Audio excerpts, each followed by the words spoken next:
Bismillahirrahmanirrahim. Assalamualaikum warahmatullahi wabarakatuh. Alhamdulillah. Baik, hari ini kita akan coba bahas tentang diabetes mellitus. Bahasa kerennya kencing manis. Bahasa kerennya lagi penyakit gula. Artinya orang yang kena diabetes itu serba manis. Kencingnya manis, air matanya manis, ludahnya manis, ya, cuman orangnya nggak manis. Ya, karena memang pada orang diabetes terjadi kekurangan vitamin E yang menyebabkan kerusakan pada kulit. Dan sebagian orang bilang kalau orang diabetes karena sudah kebanyakan manis, maka dilarang mengkonsumsi yang manis-manis karena nanti khawatir mempengaruhi metabolisme. Jadi orang kena diabetes harus tunduk nih ya. Salah satu yang menyebabkan ini karena kebiasaan makan kita yang kacau balau.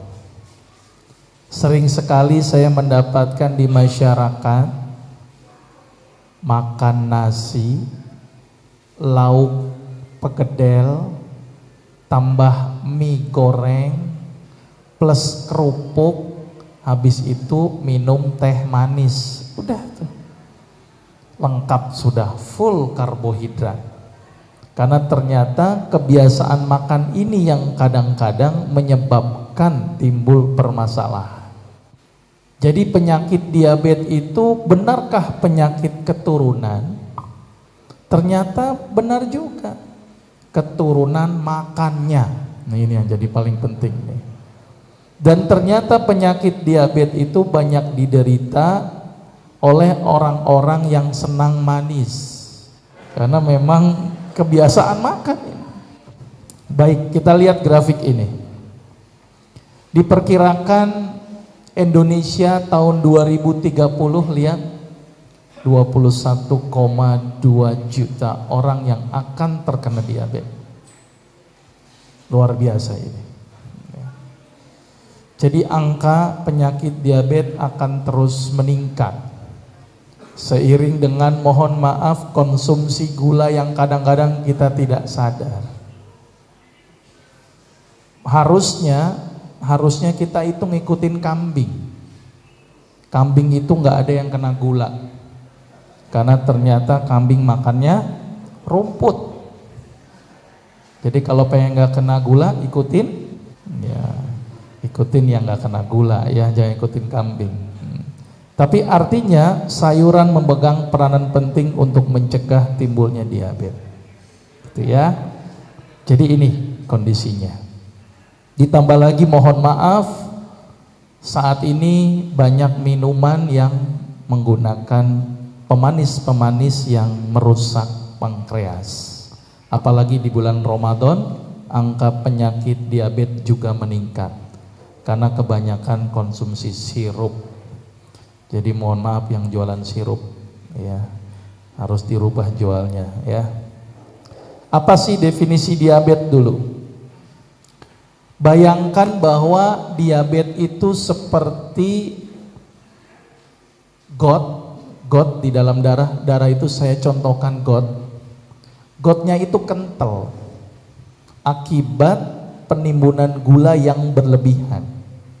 Jadi bayangkanlah gula, kalau kita bikin larutan gulanya kental. Maka itu disebut kondisi namanya hiperglikemik atau kondisi gula di dalam darah naik. Dampak dari kekentalan gula tersebut menyebabkan aliran darah bermasalah. Sehingga nutrisi ke semua jaringan bermasalah. Maka itu diabetes ini menjadi sumber dari banyak penyakit. Apa yang paling sering dan organ mana yang paling rentan? Yaitu organ yang paling sensitif adalah mata. Kemudian saraf. Maka itu kenapa salah satu komplikasi diabetes itu mata bermasalah, ya, terus kemudian saraf juga bermasalah, karena kondisinya yang kental, dan ginjal pun ikut bermasalah. Sampai sini sudah paham ya? Jadi bayangkanlah got yang kental, sehingga alirannya nggak bagus, sehingga menyebabkan timbul permasalahan. Oke. Sebelumnya kita coba kenali dulu pankreas. Tahu letaknya pankreas di mana? Ya, yang pasti di dalam perut, ya, bukan di dada atau di yang lain, ya. Sudah deh, nggak usah lihat tempatnya di mana. Saya ingin melihat di sini ada kebesaran Allah yang sangat luar biasa. Saya punya pasien diabetes, setiap hari suntik insulin. Mau makan, tar dulu, suntik insulin dulu. Sampai dia bingung berapa dosis insulin yang harus dia suntikkan. Karena kenapa? Karena bingung, takut drop atau nggak berespon. Dia makan dulu, cek darah. Oh ternyata 300, oh 8 unit. Makan kue, cek darah. Oh sekian, harus sekian unit. Sungguh repot hidup kita. Maka itu kasihan orang yang sudah tergantung insulin. Selama ini kalau kita makan, mikirin gak itu tubuh kita? Enggak. Kita itu kadang-kadang, mohon maaf ini, merasa sombong bahwa sehat itu karena pola hidup kita. Enggak juga. Kita itu ternyata sehat karena Allah yang bikin kita sehat. Coba logika. Kalau Bapak dan Ibu ini sekarang lagi dengerin kajian di sini, seminar, pernah nggak Bapak Ibu memikirkan organ kita? Contoh, kita minum, pastikan masuk dalam perut, kemudian masuk ke ginjal, ginjal diolah menjadi kencing. Kita makan, masuk ke lambung, diproses lewat usus. Bisa nggak kalau seandainya hidup kita itu ngurusin organ? Waduh, nggak sempet nih Bapak dan Ibu ini duduk di sini. Lagi dengerin kajian, ayo ginjal produksi kencing. Lagi ngisi dengerin kajian, ayo lambung nih, saya habis makan ini roti. Tiba-tiba lupa ngatur paru-paru, berhenti napas. Iya kan? Lupa jantung kita tidak berdetak. Jadi ternyata semua Allah ciptakan organ ini begitu otomatisnya, sehingga hidup kita tidak disibukkan dengan fungsi organ. Maka itu Allah benar-benar luar biasa dalam menciptakan organ kita, termasuk pankreas, satu-satunya organ yang bermuka dua. Tuh bayangin coba.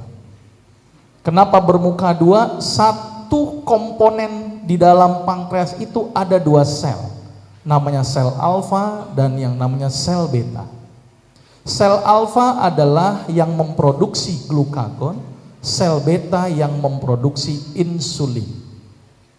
Ketika kita lapar, glukagon yang kerja. Ketika kita kenyang, insulin yang kerja. Kalau kita tidak ada glukagon, mati kita. Karena otak ketika tidak mendapat 5 menit glukosa, mati. Dan ternyata pada penderita penyakit diabetes, sel beta pankreasnya hipertrofi atau membesar, sel alfa pankreasnya atrofi atau mengecil. Maka itu resiko pada penyakit diabetes adalah shock hipoglikemik. Apa itu? Gulanya langsung mendadak turun karena glukagon tidak berfungsi. Kenapa glukagon tidak berfungsi? Karena kita jarang lapar. Maka itu Pak, Bu, kalau lapar itu sabar. Gemeter gini, sabar. Jangan cepat-cepat nyari warteg. Itu nggak berfungsi itu nantinya. Karena proses gemetar itu adalah proses mengaktifkan glukagon. Maka itu kenapa pentingnya puasa Senin dan Kamis. Karena untuk melatih glukagon. Maka itu sangat rugi orang yang tidak mau puasa. Allah dan Rasulnya menyuruh kita ibadah tidak lain bukan untuk kepentingan Allah dan Rasulnya. Allah menyuruh ibadah tidak lain untuk kepentingan kita. Sepakat di sini ya. Jadi kalau Allah dan Rasulnya suruh kita ibadah, ya ibadah, itu demi kebaikan kita.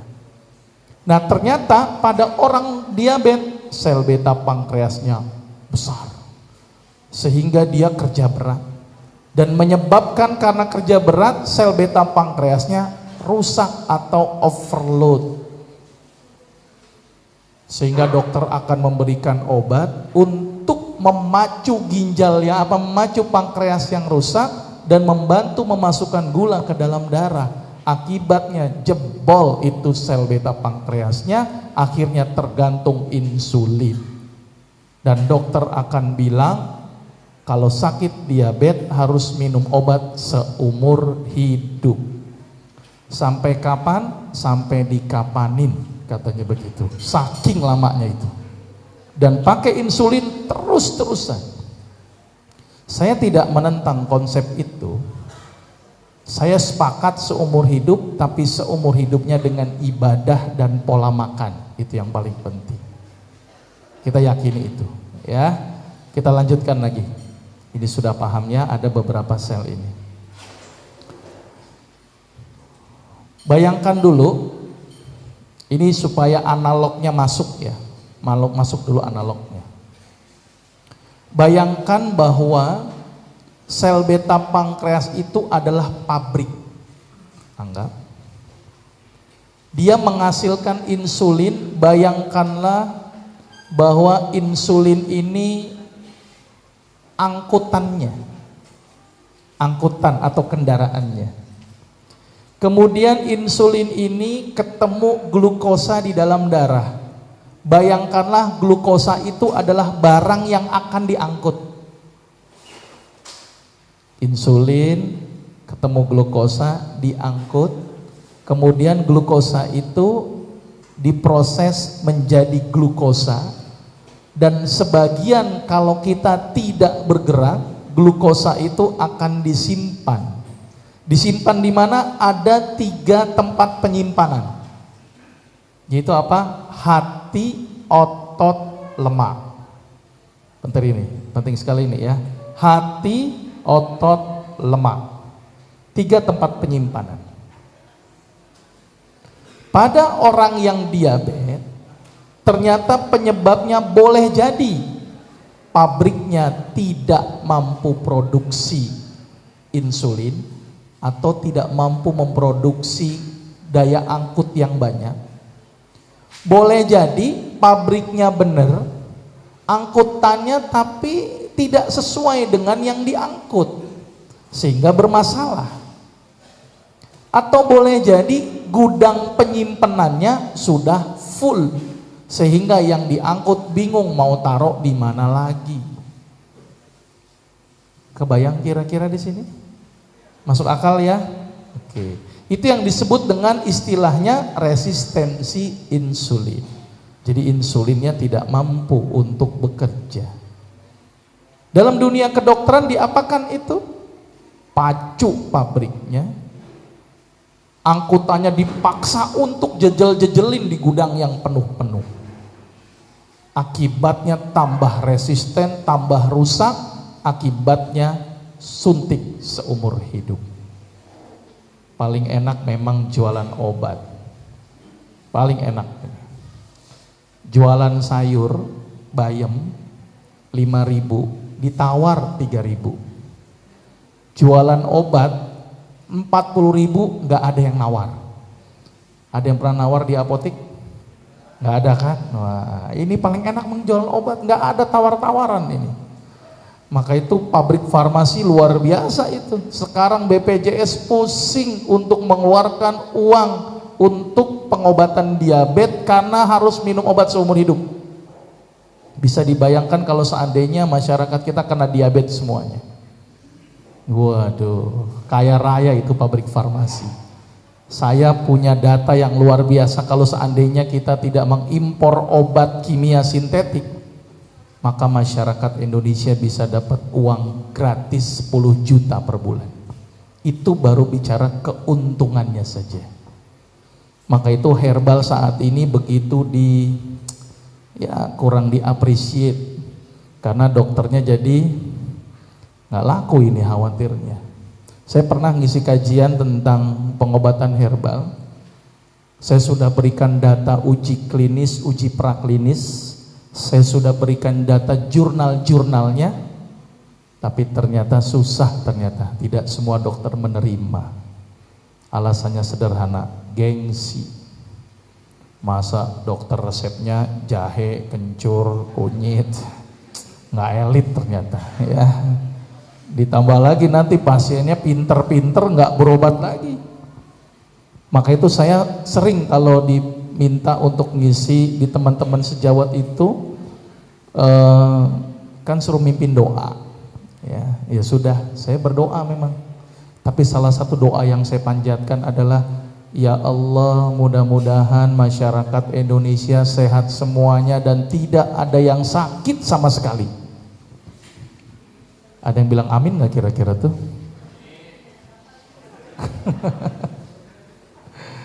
Ini jadi dilema sebenarnya, ya. Karena kalau nggak ada yang sakit, kira-kira rumah sakit gimana? Tuh, ini dilema memang. Maka itu saya kalau ngelewat rumah sakit berdoa, ya Allah, mudah-mudahan rumah sakit ini sepi. Kalau semuanya ikut berdoa, aduh luar biasa. Karena saya pengen bikin sehat masyarakat dengan hanya menjalankan sunnah. Ingat, sunnah ini luar biasa. Menjalankan ibadah ini luar biasa. Ini saya terangkan nanti di sini. Sama dengan kembali dengan pola hidup dan pola makan. Dan penyakit diabetes mudah sekali. Saya lanjutkan lagi. Nanti saya ngelantur kemana-mana. Ya, ini gambarannya. Ini letak pankreasnya. Makan gitu ya. Jadi di lambung akan dirubah makanan menjadi glukosa. Kemudian glukosa masuk ke dalam peredaran darah gitu ya. Kemudian pankreas memproduksi insulin, tapi insulinnya nggak mampu, sehingga menyebabkan glukosanya tetap ada di dalam darah. Masuk ke sel nggak bisa, dibuang untuk energi nggak ada, si pankreasnya bingung. Ini makan glukosa terus-terusan, gudang yang nangkepin nggak mau. Sedangkan saya harus kerja, mau ditaruh mana ini gula? Ya udah digeletakin aja itu di dalam darah. Sehingga timbullah yang namanya kondisi hiperglikemik. Sepakat sampai sini ya? Karena harus tahu dulu ini. Penyakit diabetes ada dua, tipe 1 dan tipe 2. Tipe 1 tergantung insulin, tipe 2 tidak tergantung insulin. Ya. Penyebabnya tadi sudah saya sampaikan tentang kerusakan pada sel beta pankreas atau kegagalan relatif dari sel beta pankreas yang menyebabkan resistensi insulin. Atau insulin tidak mampu merangsang pengambilan glukosa oleh jaringan perifer dan juga penghambatan glukosa oleh hati. Ini bahasa medisnya. Kenapa timbul resistensi insulin? Kelebihan intake, kebanyakan makan gula, overload penyimpanan glukogen, atau penyebab lain. Bisa infeksi, tumor, obat-obatan genetik, dan imunologi. Tanda-tanda diabetes kenalin dulu. Yang pertama, ngantukan. Lagi kuliah, dosennya baru diri, sholat Jumat, khotib belum naik mimbar, pules. Pokoknya kalau ada yang ngantukan, jangan-jangan diabetes. Nah ini mohon maaf nih, ini ada yang ngantuk apa enggak ini? Ya, itu salah satu yang paling mudah. Atau memang dia ngantukan karena banyak ibadah, ada juga. Ya, mudah-mudahan di sini yang ngantuk karena kebanyakan ibadah. Sholat tahajudnya 11 rakaat tapi 1 rakaatnya 1 juz. Nah, itu jadinya ngantuk, ada yang begitu. Tapi memang juga ada tipikal orang yang ngantukkan, ada juga itu. Dicek sehat semuanya tapi masih ngantukkan terus. Nah, ini ciri-ciri orang yang malas. Ya, satu. Yang kedua, polidipsi, poliuri, polifagi. Apa itu? Banyak makan. Makan sebentar, lapar lagi. Makan sebentar, lapar lagi. Banyak minum, minum sebentar, haus lagi. Minum sebentar, haus lagi. Banyak kencing, kencing malam hari lebih dari 3 kali. Itu sudah mulai tanda-tanda diabetes. Terus kemudian kesemutan, berat badan yang cenderung kurus. Jadi kalau pengen bapak ibu nih pengen cepat kurus, sakit aja diabetes sama TBC, kurus. Ya, jadi nggak usah repot-repot obat kurus. Itu pasti kurus ternyata. Terus kemudian sering terjadi infeksi pada vagina, sering keputihan. Karena daya tahan tubuh pada orang diabetes sangat rendah. Oke ya. Tandanya disertai dengan cek gula darah lebih dari 200. Saya nggak akan banyak di teori ininya, nanti di teori yang saintifiknya untuk pengobatan cara nabinya. Apa komplikasinya? Ini. Ada makroangiopati, ada mikroangiopati, ada neuropati, ada rentan infeksi dan gangren. Lihat di sini makroangiopati, jantung bisa rusak, otak bisa rusak, mata, ginjal. Jadi penyakit gagal ginjal belum tentu disebabkan karena obat-obatan, boleh jadi karena efek dari diabetesnya. Walaupun ada peran obat bisa merusak ginjal. Saya lihat, ini contoh gangren. Ini bekam tapi salah kaprah. Ya, udah tahu gangren dibekam lagi. Ya, emang luar biasa. Ini bekam juga harus dibikin standarisasi ini. Oke ya. Ini nggak bisa diri, minum Viagra. Tapi yang diri hidungnya. Nah, ini jadi masalah ini ya. Malah efek sampingnya ini lebih besar ya, ketimbang dengan manfaatnya. Ini obat-obatan. Sedikit kita kenal obat-obatan, ada yang namanya metformin, ada namanya glibenclamid, ada namanya glimepirid, ada namanya akarbos. Semua obat-obatan ini memiliki cara kerja yang berbeda-beda, tetapi pada intinya adalah dia merangsang produksi insulin atau memaksa insulin untuk memaksa pankreas untuk memproduksi insulin dan membantu memasukkan glukosa ke dalam sel. Intinya itu. Sesuatu yang rusak dipaksa terus-menerus, kira-kira gimana? Tambah rusak. Maka itu kenapa dosis obat oral ini akan terus meningkat seiring dengan kenaikan kadar gula darah. Mungkin besok metformin 1 kali 1, berapa bulan naik lagi 3 kali 1, berapa bulan nggak ngefek, tambahin glimepirid nggak ngefek, tambahin akarbos nggak ngefek, suntik insulin. Dan kalau orang yang sudah suntik insulin berarti gimana respon pankreasnya? Maka pankreas akan merespon, oh ternyata sudah ada insulin, akibatnya pankreas tidak produksi insulin. Mentok-mentoknya bagaimana? Akhirnya pankreasnya tidak berfungsi, kecil, akhirnya tidak bisa memproduksi insulin lagi. Akibatnya akan terus-terusan mengkonsumsi insulin. Enak apa enggak itu? Aduh kasihan saya lihat. Mau makan suntik, mau tidur suntik, mau apalagi suntik sampai badannya penuh dengan suntikan. Ya, sampai bingung nyuntik di mana lagi gitu kan, sini sakit, ini sakit, sampai semuanya disuntik. Mungkin muka aja yang belum disuntik gitu ya. Luar biasa itu suntikan. Belum lagi dari sumber bahan baku insulin ini yang masih dalam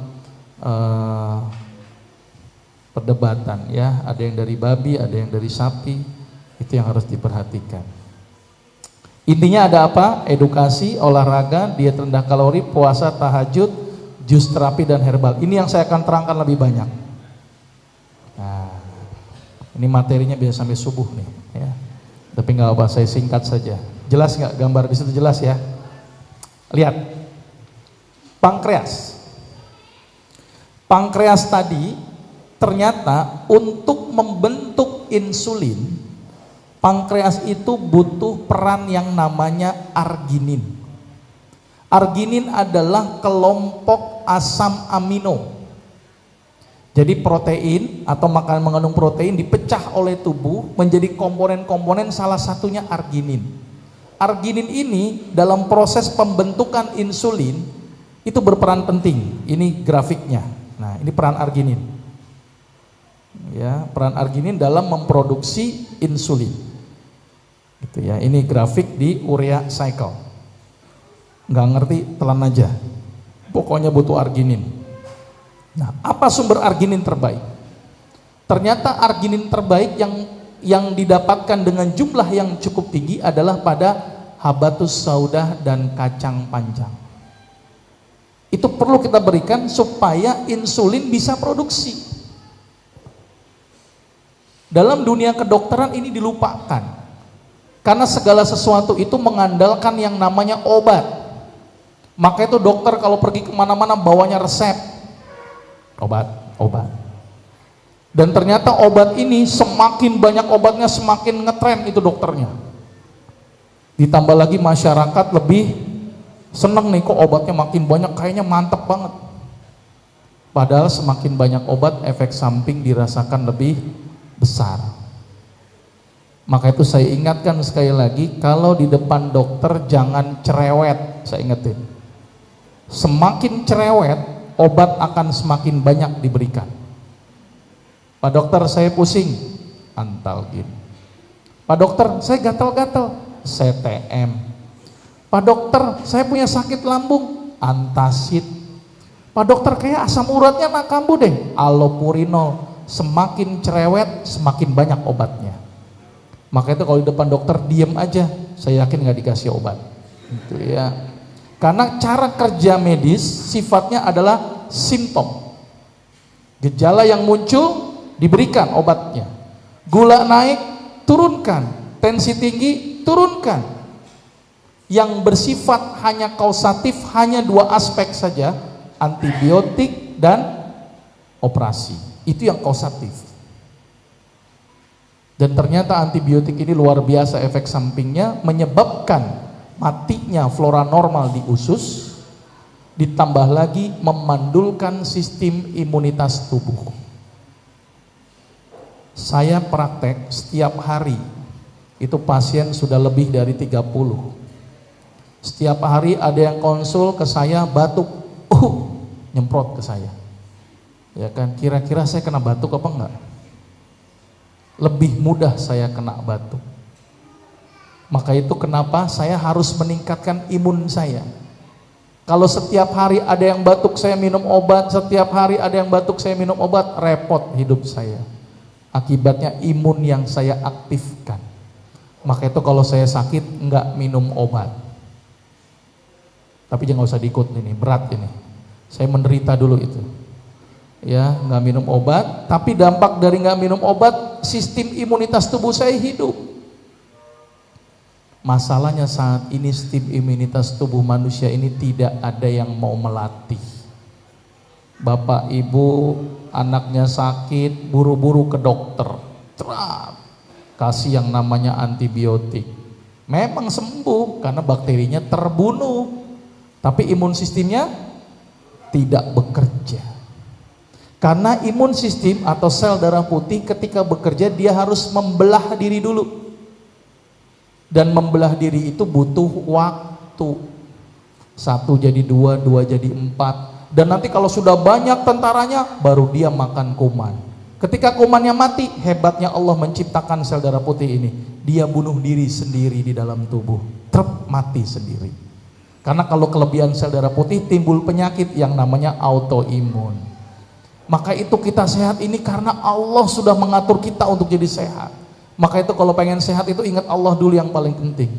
Maka itu kan di ayat Al-Quran apa? Wa idza maritu fahuwa yasfin. Itu benar sekali. Karena mekanisme tubuh tidak ada yang bisa mengendalikannya. Siapa yang menyuruh sel itu membelah? Tidak ada. Otomatis. Siapa yang nyuruh sel darah putih itu bunuh diri ketika berlebihan? Otomatis. Maka itu yang terbaik untuk hidup sehat ibadah. Aspek apa ibadah nanti saya akan terangkan secara scientific base. Kembali lagi ke pankreas, ke laptop, ya. Berikan arginin sebagai salah satu aspek untuk nutrisi, untuk bahan baku pembentukan insulin.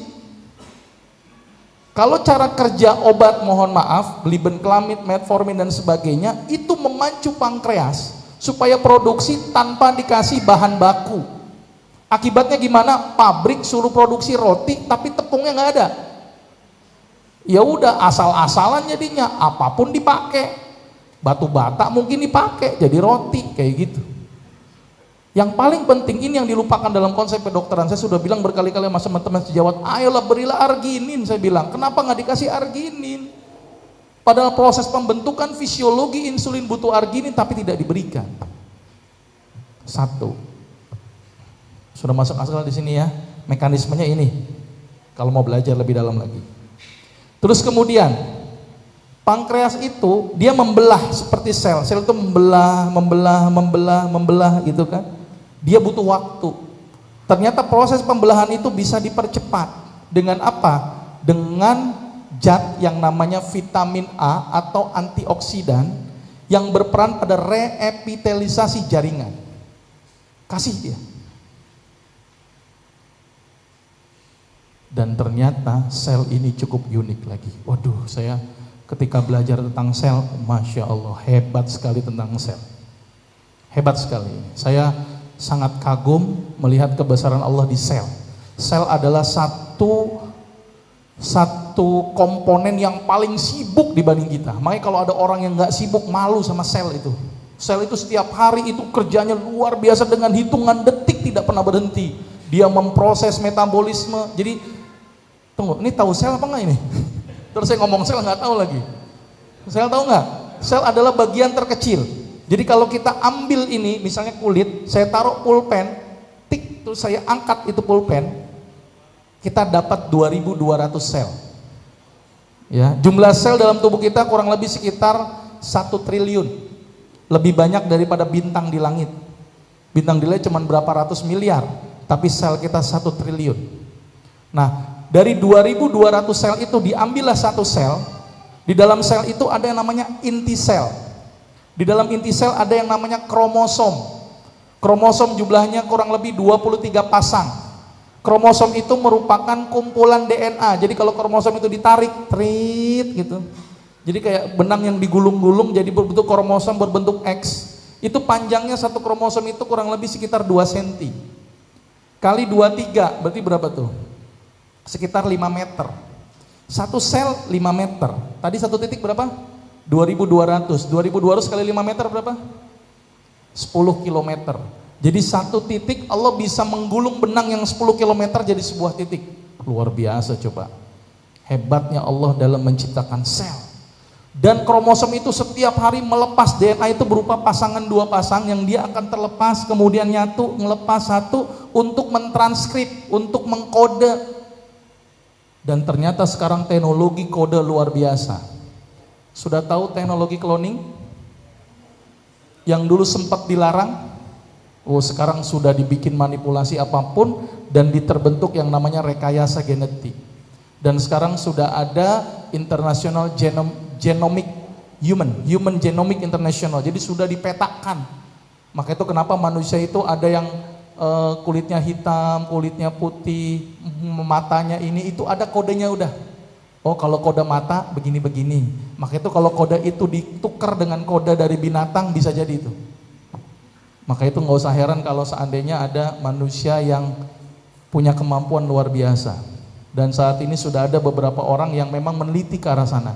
Bahkan yang sekarang lagi semarak dijual itu adalah ikan yang kunang seperti kunang-kunang, dia kelap-kelip, harganya 1 ekor 1 juta.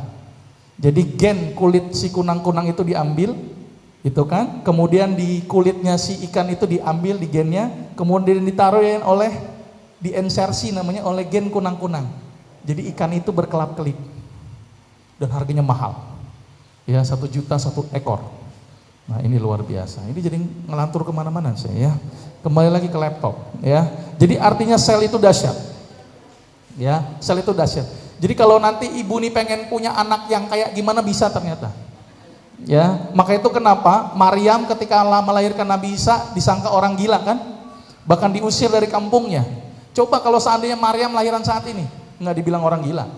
Karena teknologi itu sudah bisa. Ya, jadi ibu pengen misalnya anak saya itu kayak siapa? Kayak saya misalnya gitu ya. Ya udah ambil aja rambut saya, diekstraksi DNA, diinsersikan ke sel telur, jadi seperti saya persis. Ya, mau seperti saya apa enggak? Gitu ya.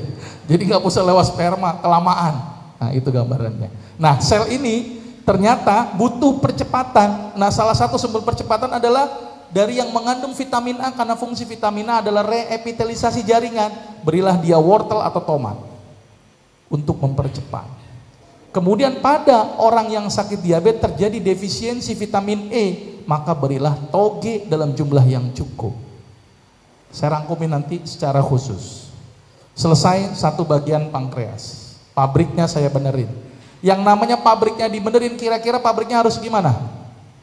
Tetap produksi tapi istirahat sebagian. Jadi kalau di istirahatan kota sungguh repot, istirahat sebagian, kemudian carilah insulin dari luar. Apa sumber insulin dari luar? Pare. Ternyata pare merupakan zat yang mirip sekali dengan strukturnya dengan insulin, walaupun tidak sekuat insulin. Maka itu pare itu mampu diberikan dan digantikan sebagai pengganti insulin, walaupun memang tidak sekuat insulin. Kasih pare dari luar, gitu ya, sehingga pare itu bisa menggantikan insulin sebagian tubuh, walaupun tubuh tetap memproduksi insulin tapi jumlahnya sedikit. Kasih pare. Sudah ya, karena daya pare ini rendah, maka perlu dibantu oleh tumbuhan. Apa sumbernya? Ada salam, ada brotowali, ada sambiloto yang bersifat membantu memasukkan gula ke dalam sel. Penelitian ini sudah banyak tentang salam, sambiloto, brotowali. Kalau misalnya bapak-bapak dan ibu pengen tahu lebih jelas, ketik aja di Google formularium obat herbal asli Indonesia. Nanti ambil link Depkes, kemudian download. Di situ ada herbal yang tulisnya indikasi, kontraindikasi, efek samping, interaksi obat, posologi. Maka itu hati-hati dalam penggunaan herbal, karena sebenarnya herbal lebih banyak efek sampingnya daripada obat kimia. Nah bingung lagi nih, kok dokter begini sih nih? Herbal lebih banyak efek sampingnya ketimbang obat kimia. Nah bingung nih. Bingung lagi nih kayaknya nih, langsung bergejolak ini ya. Saya terangkan dulu nih, saya bicara herbal sedikit karena materi saya tentang herbal. Satu tanaman obat itu ternyata memiliki banyak fungsi. Contoh, ada orang sakit diabetes, darah tinggi, asam urat, maka dokter akan memberikan glibenclamid, captopril, allopurinol. Tapi kalau herbal cukup satu, daun salam, selesai. Karena daun salam mampu menurunkan asam urat, daun salam mampu menurunkan tensi, daun salam mampu menurunkan gula. Jadi satu tanaman obat banyak zat aktif. Maka itu herbal itu ngirit sebenarnya. Murah sebenarnya karena satu komponen herbal memiliki banyak zat aktif.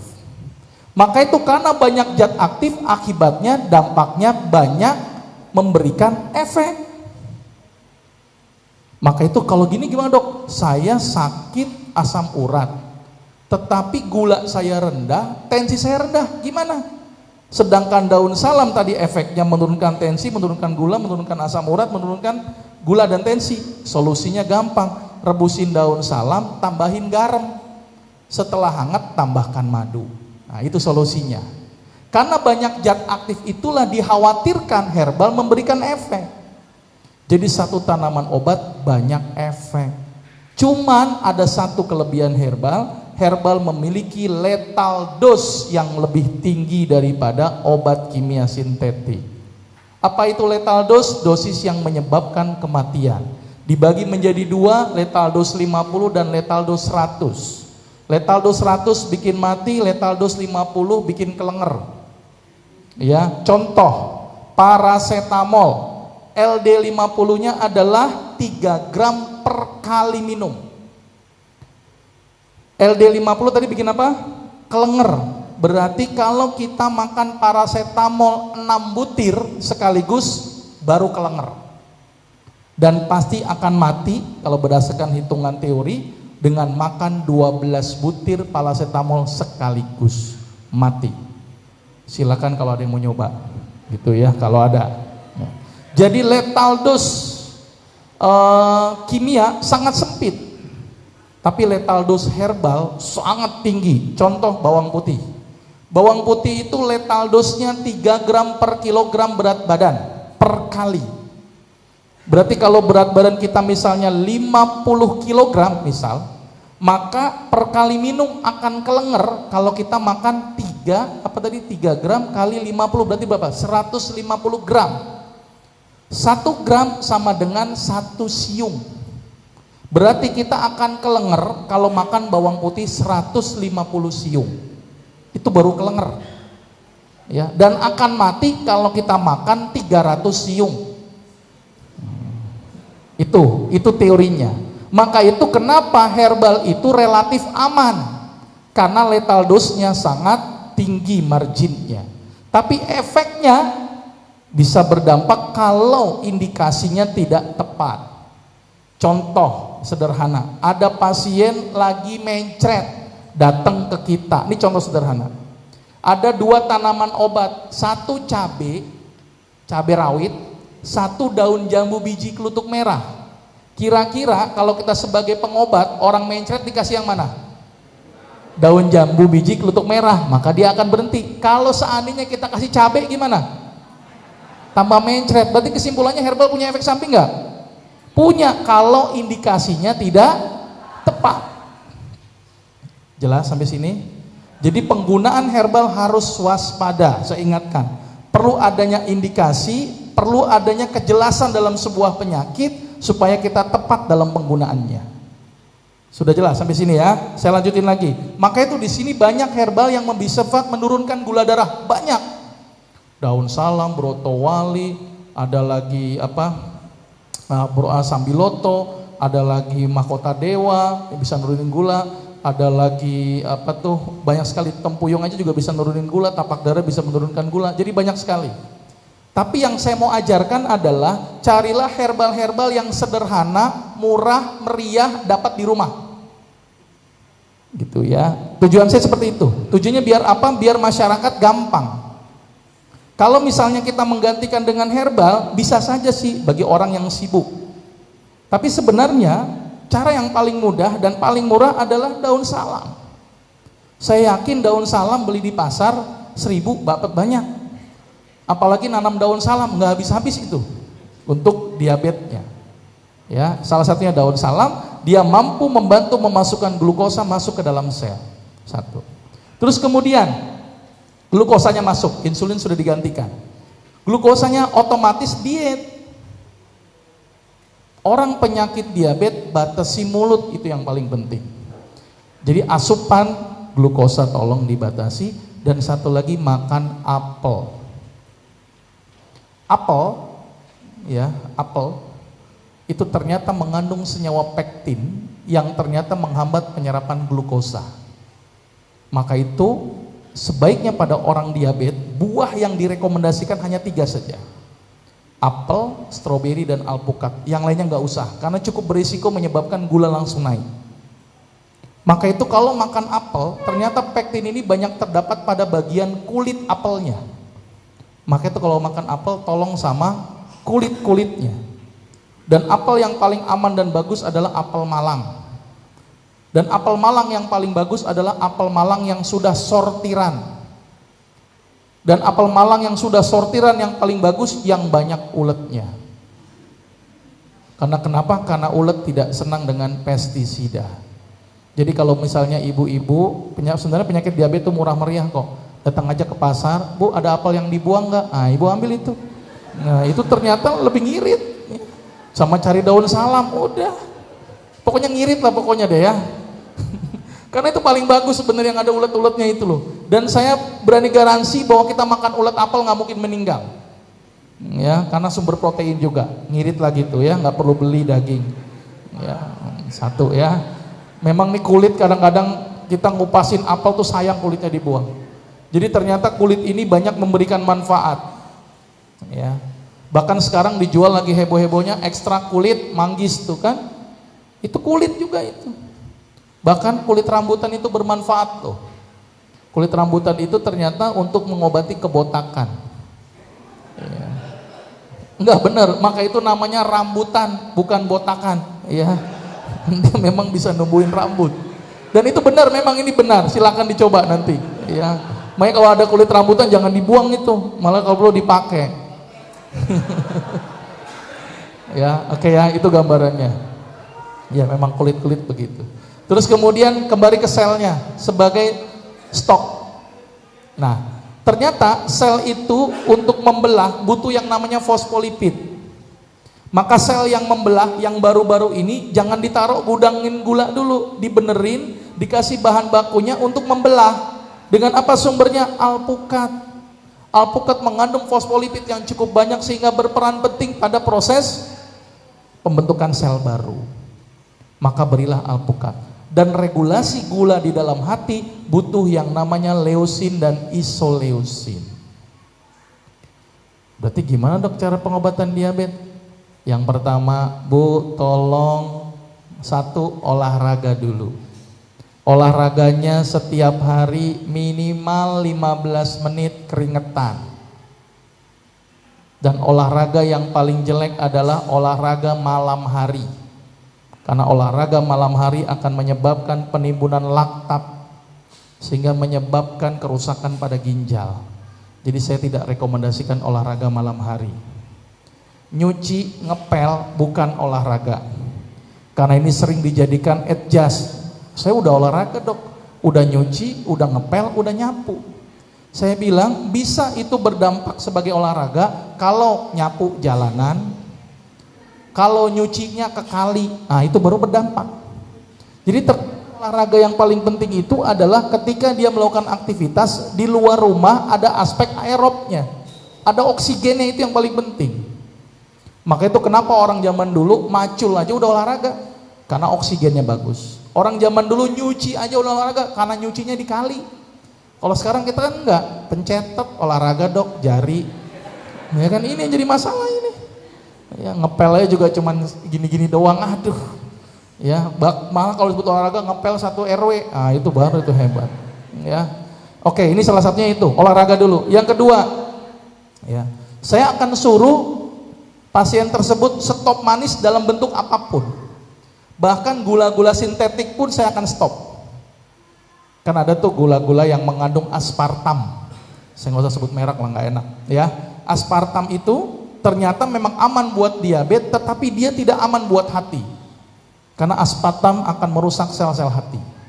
Makanya saya tidak senang. Paling kalau mau yang alami, stevia atau madu. 2 itu saja.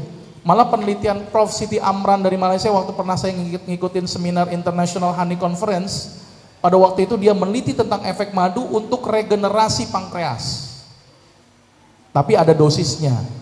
Dosis yang bisa menyebabkan kenaikan gula darah kalau minum madu setengah botol sehari. Ya, jadi nggak boleh itu. Kalau dosis idealnya 2 kali 1 sendok makan sudah cukup. Itu yang kedua. Yang ketiga, saya suruh dia makan nasi tetap. Nasinya sedikit saja, ya, paling hanya ya 3-5 sendok. Yang paling banyak sayur. Jadi nasi 3-5 sendok, sayur sepanci. Itu saya suruhnya. Jadi harus banyakin ke sayur dulu. Makanya tadi seperti kayak kambing filosofinya. Makanya kambing nggak ada yang kena diabetes, gitu ya. Karena memang senang makan sayur. Karena nanti peran sayur nanti di sini saya terangkan. Terus kemudian apalagi? Saya suruh bikin jus. Jusnya apa? Pare, kacang panjang, wortel, toge. Berapa dosisnya tergantung kadar gulanya. Tapi yang standar, yang tidak terlalu tinggi banget, itu saya kasih kare 2 buah, kacang panjang 1 jumput, 3 lir, toge 1 jumput, wortel 2 buah. Celup air panas sebentar, angkat, kemudian diblenderkan. Rasanya enggak enak. Percaya sama saya. Maka itu stres orang diabetes ikutin program saya. 1 bulan muntah-muntah terus-terusan. Tapi bisa distrategikan dengan diperes dengan jeruk lemon atau jeruk nipis. Ingat loh, dia sudah nikmat makan, dikasih sakit sedikit, nggak enak sedikit gitu loh. Nanti selama 1 bulan sudah terbiasa dengan pare, akibatnya akan terbiasa dengan makan pare terus-menerus. Pengobatan saya butuh waktu berapa lama? 1 tahun. Kenapa 1 tahun? Karena regenerasi sel. Contoh, rambut ini dipotong, butuh waktu berapa lama? Sebulan. Kulit ini bisa regenerasi, butuh waktu 28 hari. Kita donor darah, diambil sel darah merahnya, sel darah merah bisa regenerasi 120 hari. Tulang bisa regenerasi 5 tahun. Ginjal bisa regenerasi 25 tahun. Hati bisa regenerasi 7 tahun. Jadi masing-masing sel di dalam tubuh punya waktu regenerasi. Sedangkan sel beta pankreas butuh waktu 1 tahun. Maka itu kenapa saya ngobatin pasien diabetes butuh waktu 1 tahun, harus sabar. Setelah itu bagaimana dok? Apakah tetap minum obat? Tidak. Apakah seumur hidup juga? Iya, seumur hidupnya, tapi cukup konsumsi somai sama minum teh. Somainya somai pare plus minum teh, tehnya daun salam. Ya kan? Seumur hidup juga. Tapi seumur hidupnya jadi makanan, jadi habit gitu loh. Ya kan? Jadi tehnya ambil 1 sendok, ceduh kayak bikin teh, gitu kan, yang daun salam udah dihancurin. Tapi nanti setelah 1 tahun programnya. Tapi sebelum 1 tahun itu saya akan berikan program jus dulu, sama bikin program rebusan daun salam berdasarkan dosis. Berapa dosisnya tergantung gula darahnya. Misalnya kalau gula darahnya misalnya 300, maka saya mulai daun salam dengan dosis 15 lembar, 4 gelas direbus menjadi 2 gelas, diminum siang dan sore, jusnya parenya 2 buah, pagi dan sore. Selama tergantung saya kontrol 2 minggu. Setelah 2 minggu ternyata gulanya turun menjadi 250, maka daun salam akan turunkan menjadi 10 lembar. Dosis pare tetap. Jadi saya turunkan bertahap dan saya naikkan bertahap. Jadi nggak bisa minum obat herbal cuman hanya sekali-kali, udah repot itu tanpa kontrol. Nggak bisa. Harus dengan kontrol gula. Coba minggu depan lihat. Wah, ternyata gulanya nih naik nih Pak. Waduh, daun salam harus saya naikin dosisnya. Gitu ya. Dan yang paling penting komitmen tadi. Komitmen di mulutnya ini nih, ya. Jangan berpikir makanan yang enak buat saya, tapi berpikirlah makanan yang sehat buat saya. Karena kita makan tujuannya cuma satu, mencari ridha Allah. Makan bukan untuk hidup, hidup juga bukan untuk makan. Tapi makan semata-mata mencari ridha Allah. Jadi langkah konkretnya adalah ketika makan berpikirlah apakah ini baik buat saya. Makanya banyak-banyak pasien yang datang ke saya langsung mulai bilang, kalau ibu tidak sanggup mendingan gak usah berobat sama saya. Saya begitu tegas. Kalau cuma 2 bulan 3 bulan mendingan gak usah berobat sama saya. Saya bilang begitu. Karena itu menjadi tidak optimal.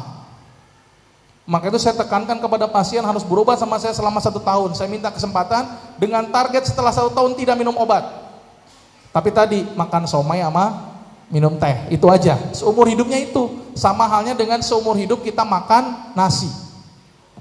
Sudah jelas. Tapi ada pasien yang ternyata seumur hidupnya cukup dengan tahajud saja, tanpa harus makan somai dan minum teh. Kenapa bisa seperti itu? Saya terangkan nanti di sini. Sampai sini sudah paham? Ya, daun salam tergantung dosis. Nah, itu pengobatan yang saya lakukan. Murah, meriah, tidak banyak menggunakan obat-obatan. Karena tujuan saya adalah bagaimana masyarakat kita ini bisa hidup sehat tanpa harus banyak mengeluarkan biaya. Sekarang masyarakat kita kan terbentur dengan biaya. Bagaimana mau bikin solusi masyarakat sehat kalau masyarakatnya tidak dibikin pinter? Coba kalau BPJS ikut program ini, pasti untung loh. Untung, BPJS setuju ini saya presentasikan, oh bagus dok, ini jadi utuh ini duitnya. Tapi dokter nggak ada yang setuju. Itu yang bikin saya bingung. Kenapa? Padahal sudah saya kasih jurnalnya loh padahal. Dan ini scientific base dan berdasarkan teori fisiologi. Wallahu a'lam, saya tidak tahu.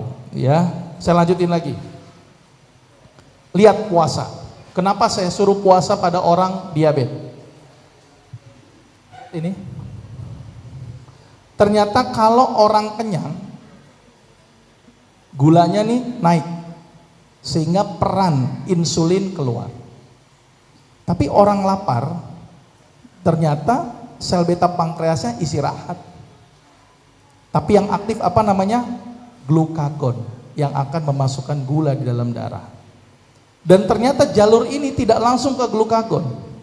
Tetapi jalur ini harus lewat fungsi ginjal dulu, di mana ginjal akan menghasilkan epinefrin. Maka itu kenapa orang kelaparan pasti gemeter. Dan ini saya bisa melihat orang ini rajin puasa apa enggak dari gemeternya. Kalau gemeternya sebentar, nah ini rajin puasa. Tapi kalau gemeternya kelamaan ini nggak hilang-hilang nih, kalau belum ketemu warteg misalnya, itu ketahuan jarang puasa. Maka itu nanti dilihat siang ini, jangan makan dulu. Lihat mana yang paling gelisah. Nah itu berarti jarang puasa itu. Ya, ternyata orang yang biasa puasa, switchnya cepet. Tapi orang yang jarang puasa, lama banget switchnya. Gemeternya sampai berjam-jam, gini nih, aduh. Nggak konsen gitu loh. Ya, nanti dilihat ya, jangan makan dulu panitia kali ya. Kan ini test case langsung praktek. Apa efek lapar terhadap tubuh? Saya lanjutin. Ternyata epinefrin akan merangsang otak dulu. Dan baru epinefrin akan merangsang sel alfa pankreas produksi yang namanya glukagon. Ketika otak terangsang, nah ini hebatnya puasa. Ternyata puasa luar biasa.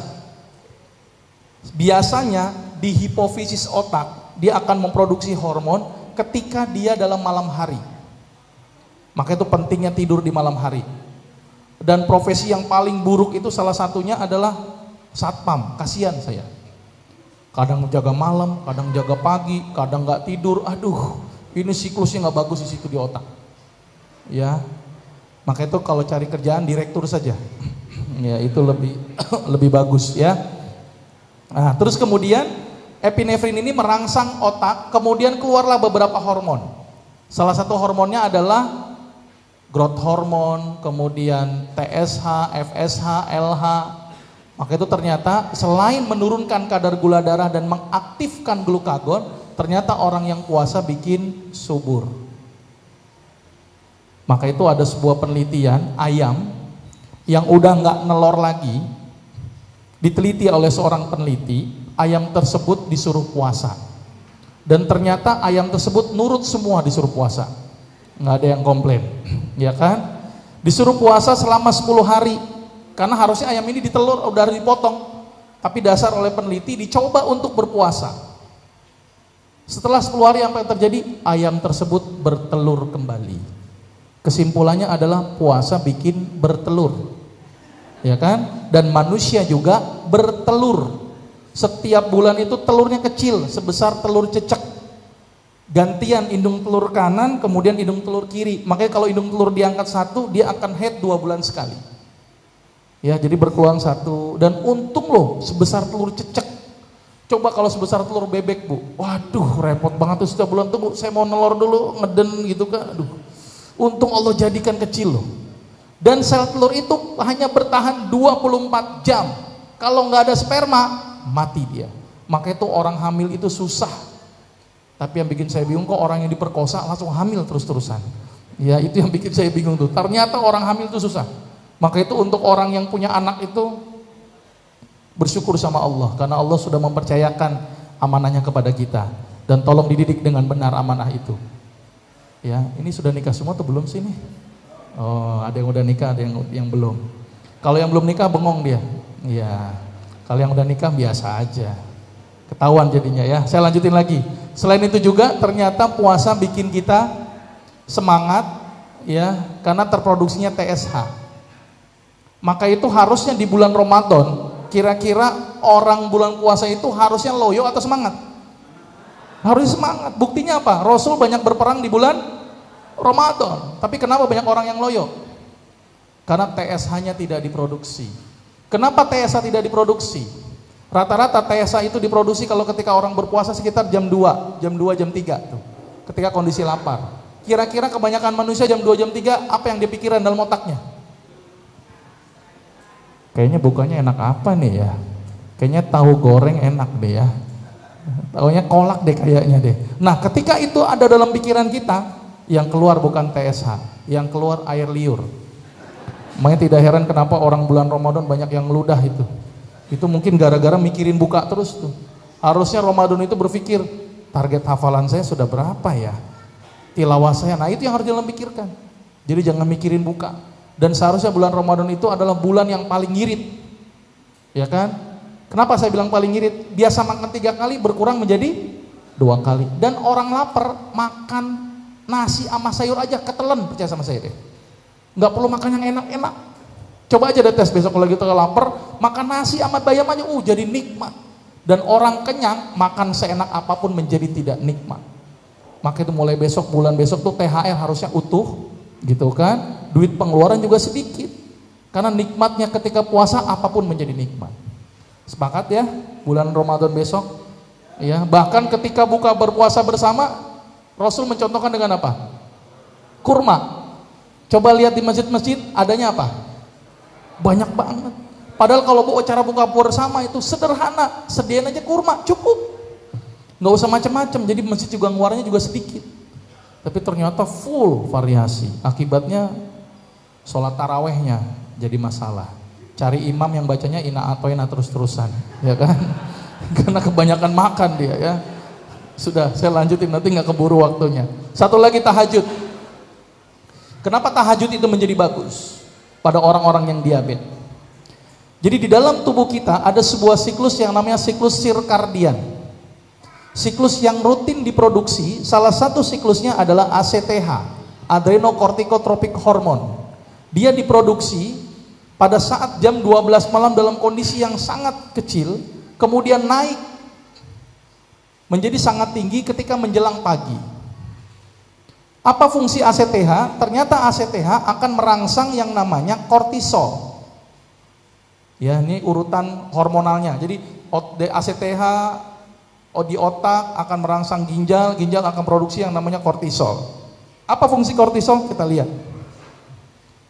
Fungsi kortisol akan memetabolisme gula di dalam darah. Maka itu gula darah kita selalu terjaga dengan hadirnya kortisol. Tetapi pada orang yang sakit diabetes, gulanya sudah tinggi, ditambah lagi kortisolnya tinggi. Jadi gulanya gimana? Tinggi. Maka itu kortisolnya dihambat dengan cara apa? Lihat lagi di sini. Ternyata orang yang tidak sholat tahajud, ini yang warna merah akan terus naik. Tetapi ketika sholat tahajud, ACTH tetap diproduksi, tapi stop sampai sini, kemudian dia turun lagi ke sini. Maka itu kenapa orang yang sakit diabetes itu bagus sekali ketika dia tahajud, supaya tidak memproduksi gula berlebihan. Dan sholat tahajud yang terbaik salah satunya adalah Allah bilang yang paling afdol di sepertiga malam terakhir. Dan ternyata betul, di sepertiga malam terakhir sekitar jam 2, jam 3 itu yang paling efektif untuk dihambat. Timbul pertanyaan, dok, saya nggak sholat tahajud, saya bangun jam 2, jam 3 loh, tapi saya nonton bola. Nah, sama apa nggak dok efeknya? Kan timbul pertanyaan begitu. Saya jawab, bisa berefek sama kalau nonton bolanya sambil sujud. Saya suruh gitu. Bisa apa nggak itu ya? Ya. Ternyata aktivitas sujud ini yang menyebabkan hentakan jantung ke otak menghentak cukup kuat. Nah, ketika itulah ACTH menjadi tereduksi. Aktivitas ketika sepertiga malam terakhir dengan sujud itu yang menyebabkan ACTH jadi tereduksi. Jadi kalau dia bangun jam 2 tapi tidak sholat tahajud dan tidak sujud, tidak berespon apapun. Penelitiannya begitu. Jadi memang bangun jam segitu hanya khusus untuk sholat tahajud, gitu ya. Saya lanjutin lagi. Terus kemudian apa fungsi kortisol? Ternyata kortisol fungsinya adalah merangsang epinefrin. Epinefrin adalah zat yang bikin jantung berdetak dan yang bikin pembuluh darah ciut. Maka itu kenapa orang yang rajin sholat tahajud bisa tercegah dari hipertensi, jantung dan stroke, supaya epinefrinnya tidak bekerja berat. Maka itu kenapa banyak orang yang terkena serangan stroke menjelang pagi hari. Kenapa? Karena epinefrin diproduksi dalam jumlah yang tinggi. Maka itu orang yang rajin tahajud itu bisa tercegah dari penyakit hipertensi, jantung dan stroke. Walaupun ini bisa dilihat dari aspek lain. Dok, saya udah rajin tahajud kok masih darah tinggi. Jelas aja makan ikan asin terus-terusan. Nah, itu nggak bisa juga. Jadi yang namanya Islam itu harus kafah dari satu aspek, kemudian aspek lainnya juga harus dilakukan. Sepakat sampai sini? Lanjutin lagi. Menghambat ekskresi urin. Maka itu orang yang sholat tahajud biasanya fungsi ginjalnya bagus. Orang yang bengkak-bengkak dengan tahajud menjadi luar biasa, bisa mengurangi bengkaknya. Dan satu lagi, apa ciri-ciri orang yang rajin sholat tahajud? Gampang Pak. Orang yang rajin sholat tahajud tidak pernah tersinggung. Nah ini penting nih, nanti cek aja coba, hina dia, kira-kira dia tersinggung apa enggak? Nah kalau dia tersinggung nggak pernah sholat tahajud, udah begitu aja selesai. Orang tahajud mah dihina malah seneng, itu menggugurkan dosa-dosanya. Sepakat Pak? Oh ya, jadi kalau nanti ada yang menghina-hina kita, kecuali agama kita yang dihina, itu baru harus marah. Ya, jangan marah, tapi harus marah pada kondisi-kondisi tertentu. Tapi kalau untuk menghina dirinya, silakan saja. Karena ternyata orang yang rajin sholat tahajud, EEG-nya itu stabil. Maka itu kenapa sholat tahajud itu bisa untuk mengobati orang-orang yang lagi stres. Gitu ya. Terus kemudian menghambat pembentukan limfosit. Maka itu orang yang rajin tahajud biasanya daya tahan tubuhnya menjadi lebih bagus ketimbang orang yang tidak tahajud. Jadi sebenarnya dengan ibadah saja kita sehat loh. Lihat Rasul dan para sahabat ketika di Madinah, fase Madinah, seorang tabib praktek 2 tahun itu nggak ada pasiennya. Kenapa kita nggak mencontoh seperti zaman Rasul yang tidak ada pasiennya? Bahkan tabib itu pulang lagi ke Mesir gara-gara nggak ada pasiennya, dan saking nggak percaya ini tabib keliling ke rumah masing-masing dan memang ternyata sehat. Intinya apa? Ibadah, ibadah, dan ibadah. Herbal cuman sebagai salah satu bentuk ikhtiar dan komplement saja. Maka itu untuk hidup sehat adalah orang yang rajin ibadah. Tapi ibadah yang maksud di sini adalah yang benar-benar ikhlas dan didasari dengan ilmu. Jadi ilmu akan memperkuat dia untuk keyakinannya dalam beribadah. Maka itu kenapa kalau ada pasien datang ke saya lebih mencondongkan kepada aspek ibadah terlebih dahulu ketimbang dengan aspek pola makannya. Kenapa ini cukup penting? Karena aspek ibadah ini menjadi sarana yang luar biasa dan banyak penelitian tentang efek-efek ibadah terhadap kesehatan. Saya ketika kan kalau S2 ada nulis tesis ya, terus kemudian tesis itu mencari banyak jurnal dan ternyata banyak sekali jurnal-jurnal kesehatan. Kemarin saya mendapat efek Al-Quran terhadap kanker tiroid, ternyata bagus dengan efek Al-Quran. Dengan durasi saya lupa berapa lama membacakan Al-Quran, itu ternyata bikin mengecil. Dan itu tidak ada yang mengekspos. Sholat tahajud mampu mengobati penyakit ITP, psoriasis, dan lupus. Dan itu penelitiannya ada, tapi nggak ada yang mengekspos. Ternyata kita banyak dijejeli dengan yang namanya obat, dan obat.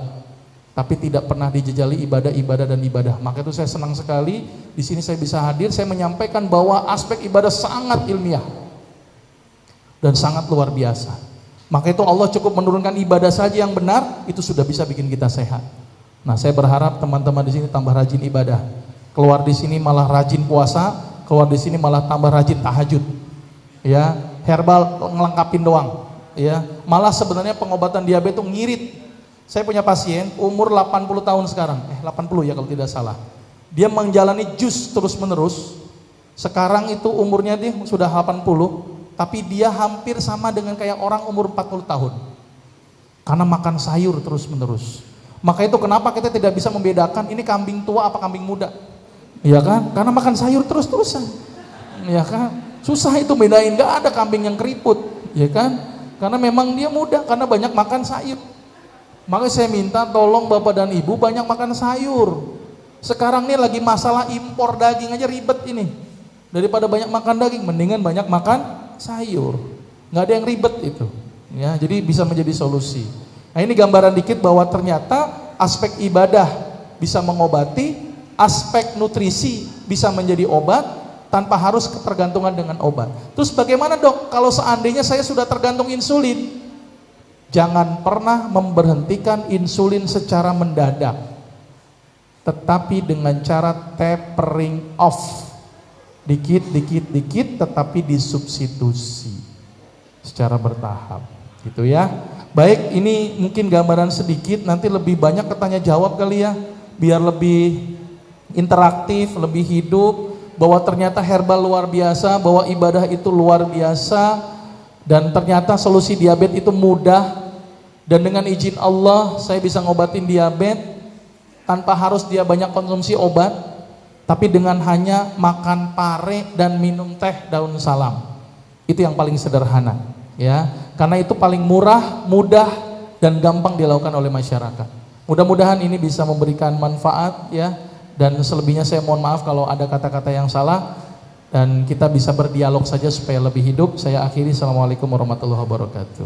Waalaikumsalam warahmatullahi wabarakatuh.